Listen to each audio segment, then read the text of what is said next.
get into the Halloween season by indulging my inner emo kid. I bought this really cool hat today. Store called Hillary's Vanity if you're interested. I don't usually wear stuff like this, so I feel so cool and so different.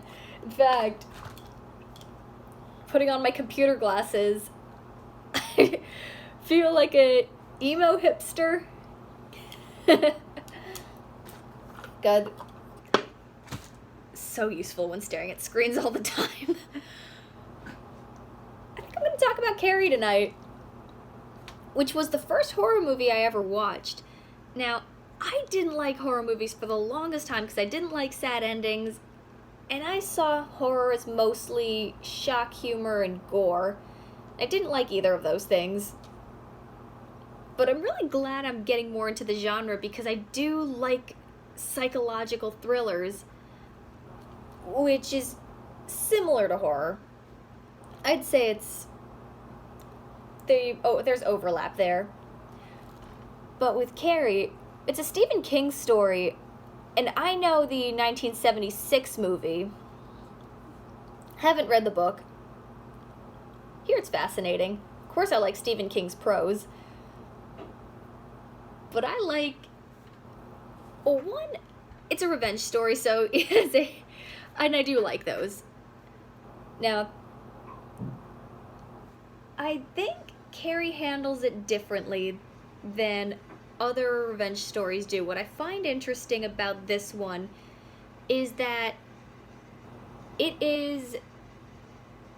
You see this horribly abused girl in this very harsh world reach her breaking point and essentially kill everybody who has hurt her.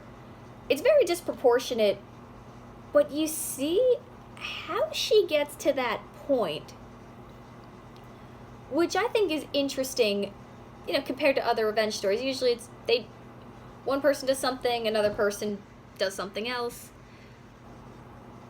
And I like the subject a lot. Granted, I talk about revenge a lot on my channel, but I know it's not always worth it. In that there is a point when it starts to do more harm to you than good.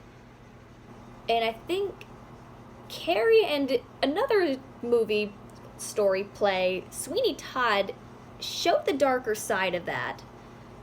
Now, Carrie, there's a bit more of a catharsis factor, but even then, there is a tragedy to the idea of her going off the deep end. In the fact that she had this horrible upbringing, and she doesn't get any sympathy in school either. Which, you see her confusion, her isolation, her telepathy. It's, what Carrie kind of reminds me of? Matilda, if it goes a little bit darker.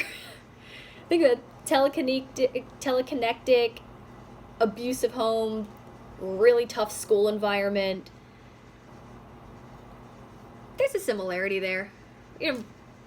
Very dark, gritty stories. And even when Carrie does